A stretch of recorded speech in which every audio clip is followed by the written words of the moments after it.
सांग मैंने आज आम मटर आलू तरकारी होची केमिति प्रस्तुत होची आपण माने सह निश्चय शेयर करबी चलन देखिबा।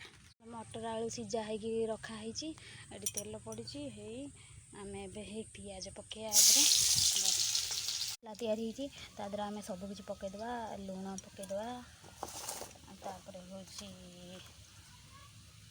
लंका गुंड कि पकईदे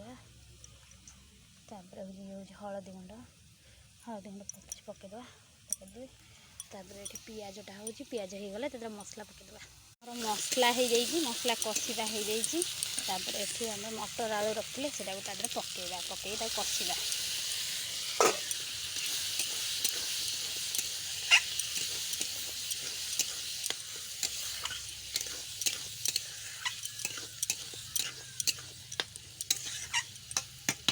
गोले देकी किसी समय घोड़े दबा हो गले पानी देदेबा।